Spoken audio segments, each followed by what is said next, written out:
All right, guys, so it is looking more and more likely that Donald Trump is trying to get us either into a war or a regime change operation in Venezuela. So, the latest iteration of this is that Donald Trump came back after making everybody think that he had a stroke or potentially died over the weekend. And he does this big press conference and he makes this big announcement that apparently was that they blew up a ship off the coast of Venezuela, I believe in international waters, and they're claiming that this was some massive win in the war on drugs. So I'm going to show you the video of what they're claiming here is the termination of 11 Tren de Aragua narco terrorists, and then we'll give some more context as to what exactly this means and what potentially is coming next. So here you can see the video of what looks to be just like a small dinghy boat here. It's hard to tell what's really going on. I mean, apparently there were 11 people who were on board. All of them were killed as a part of this strike. It's unclear as of right now if this was a drone strike or if this was a strike from a helicopter. But again,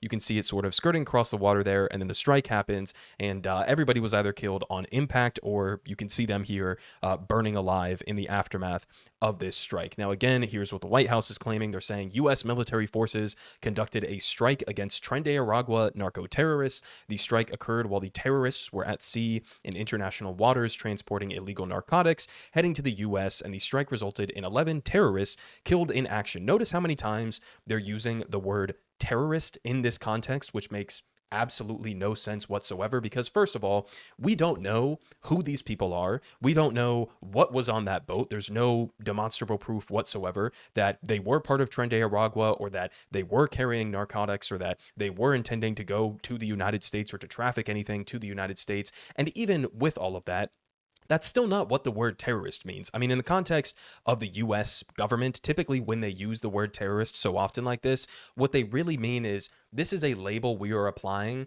on people who we want permission to kill, right? It doesn't actually mean terrorist in the sense that drug trafficking organizations' goal is to terrorize the American people. That's obviously not their goal. Their goal is to make money by selling narcotics, right? But they're using this word over and over and over again in an explicit effort to sort of gain permission to conduct warfare, right, in the context of the now decades-long failed war on drugs. So this is the claim that they're making. We also had Donald Trump in the Oval Office making a statement on this. Let's go ahead and watch this short little clip here. When you come out and when you leave the room, you'll see that we just, over the last few minutes, literally shot out a boat, a drug-carrying boat, a lot of drugs in that boat.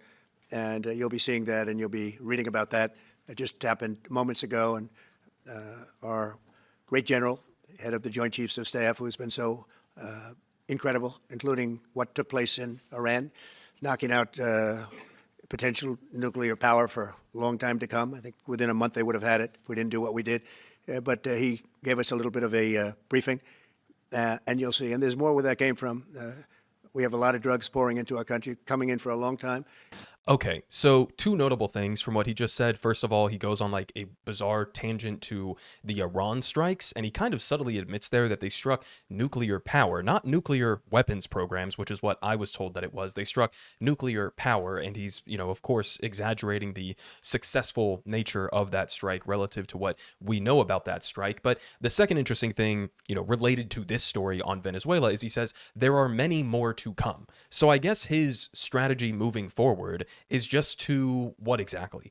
To position U.S. warships in the region around South America, around Central America, and then to just indefinitely spend millions, billions of dollars blowing up whatever small potential fishing vessels that we see, that we suspect are potentially carrying narcotics. Like, is that the new position of the U.S. government? We're just going to go, buck wild and blow up a bunch of ships in international waters? Like, what does that actually mean? Is this a war that you're launching? On that note, did you get permission from Congress to go to war? I mean, what exactly does that mean, that there are a lot more of this to come down the pipeline? Now, we also had Venezuela, who was asked about this. I'm not going to play this clip because they were out on the tarmac and it's terrible audio quality, but the question was, on the Venezuela vessel strike, what legal authority were you guys working under? And his response was, the legal authority is that there are people who are bringing literal terrorists who are bringing deadly drugs into the country. Again, notice he kind of corrects himself. He says these aren't people, these are literal terrorists. Again, what does that even mean in this context? Again, number one, we don't know that they were even Tren de Aragua or that they were gang affiliated in any way, shape, or form. Number two, we don't know that they were carrying narcotics, something that you could have proved to the American people, you could have proved to the world if you had done what your obligation under international law is, which is to arrest them, as pointed out here by the former head of Human Rights Watch, Kenneth Roth, who says drug trafficking is a crime, not an act of war. Traffickers must be arrested, not summarily executed, which U.S. forces just illegally did. But again, if you wanted to make this kind of a case, then you could have arrested them, right? We could have found out, are they Tren de Aragua? Are they some sort of other gang? Are they trafficking drugs? Are they heading for the United States? Are they trying to terrorize the American people? We don't know any of that. There's no evidence for any of that because you blew up the fucking boat. I mean, it's just totally insane. And again, notice the usage of the words here. This is the word that you use when you're trying to engage in a war, right? This is not a like counter drug operation or something like that. So there you had J.D. Vance, who was asked about it, following up on Trump. We also had some observations here from Juan Rojas on all of this. He says, number one, there's a non-zero chance that we just killed 11 civilians for the sake of appeasing MAGA neocons, which is really what this is. Like, you know, even if the strategy is just to blow up a bunch of vessels that we suspect have drugs on them in a long-term way, it's not like that's going to actually, you know, end the war on drugs. It's not like that's going to prevent drugs from entering the United States. It wouldn't work as a strategic approach.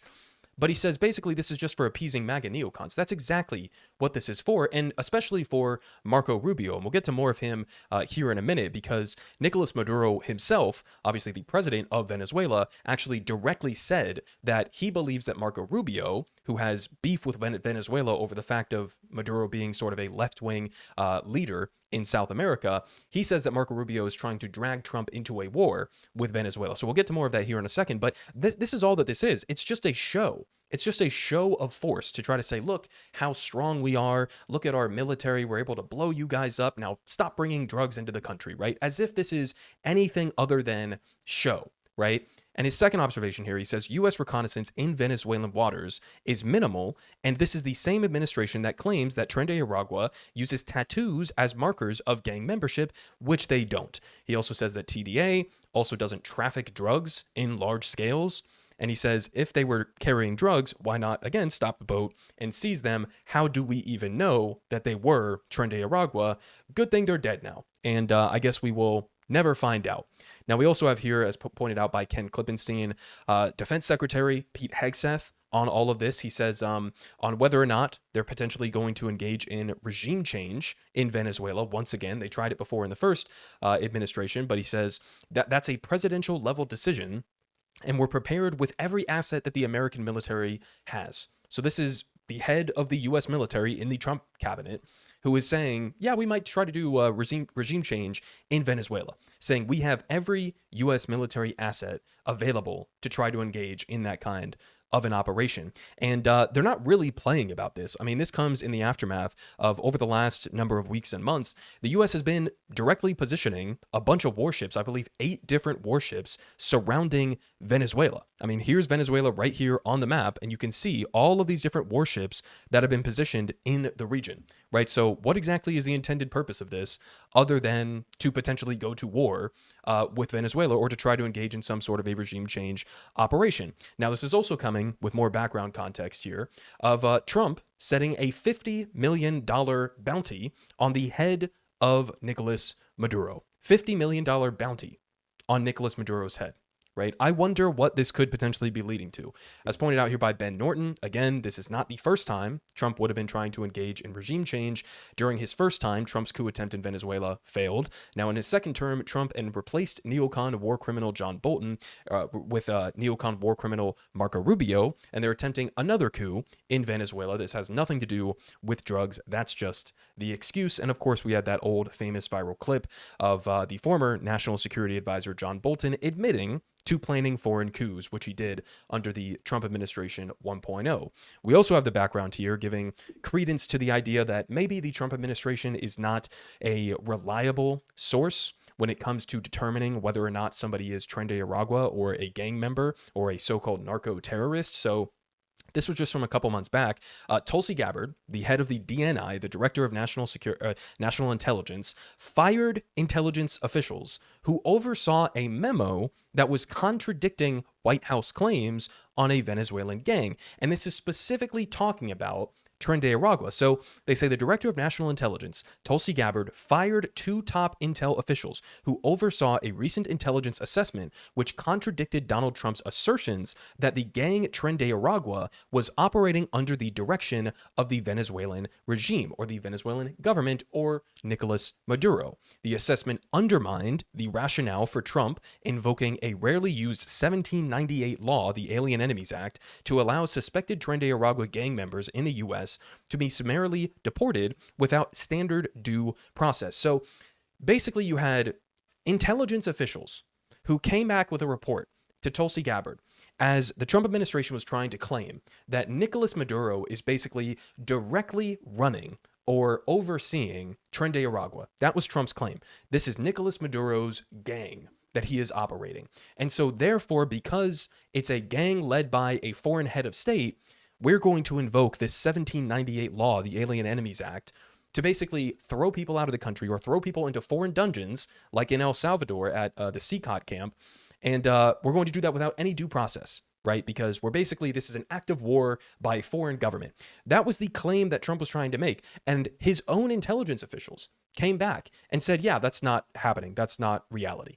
And so what does Trump do? What does Tulsi Gabbard do? They fire them for contradicting Trump's baseless assessment, right? To give himself permission to engage in this kind of action, right? So they fired them. And then what do you know, later the people who replaced them put out a report confirming what Trump was trying to claim. Now, another thing here that I pointed out on the channel before, again, on the same lack of trustworthiness in regards to determining who is and is not a member of a gang or who is and is not a criminal, about 90% of migrants who were sent to a torture slave dungeon in El Salvador lacked a U.S. criminal record. 90%, guys, over 90% of the people who we're sending to a foreign torture dungeon, right, have any criminal record. So, not exactly trustworthy. Would not trust the Trump administration at face value when they show you a video like this and say these are narco-terrorists of Tren de Aragua, as they show us this blurry footage who we can't even, determine what is going on this ship. Wouldn't necessarily trust them at face value, right?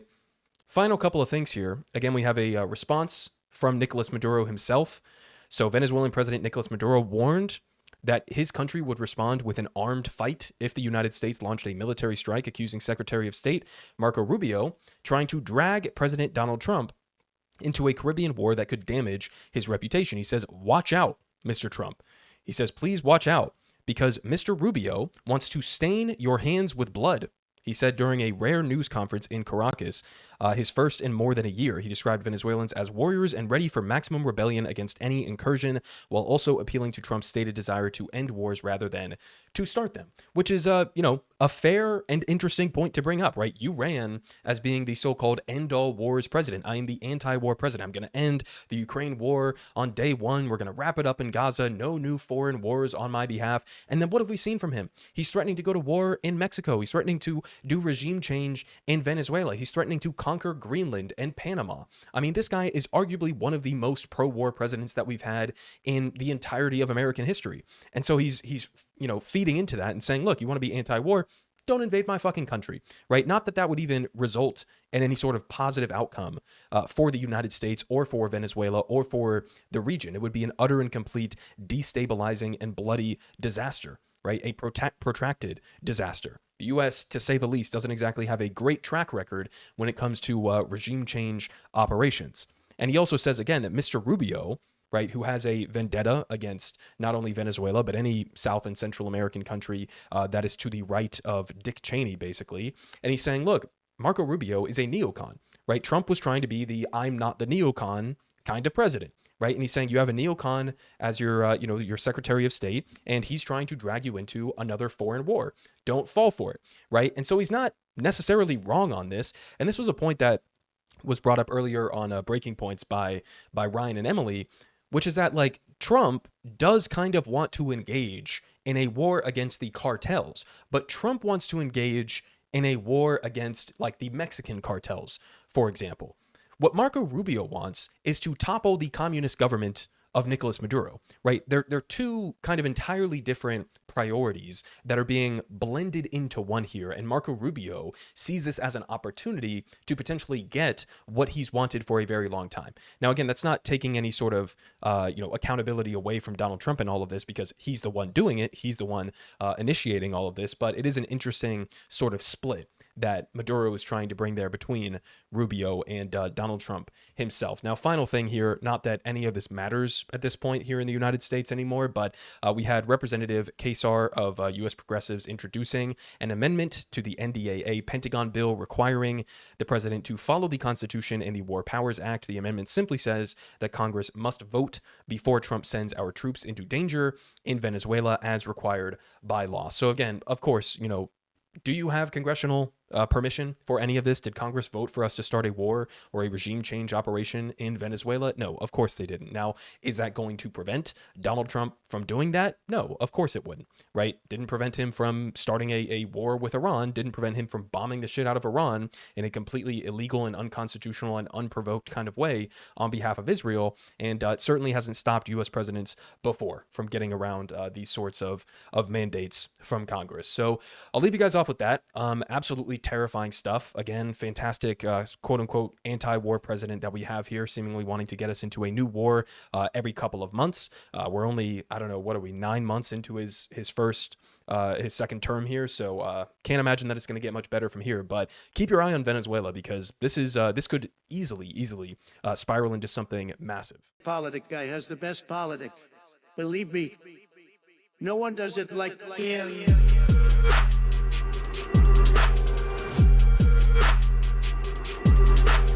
Believe me, everyone is saying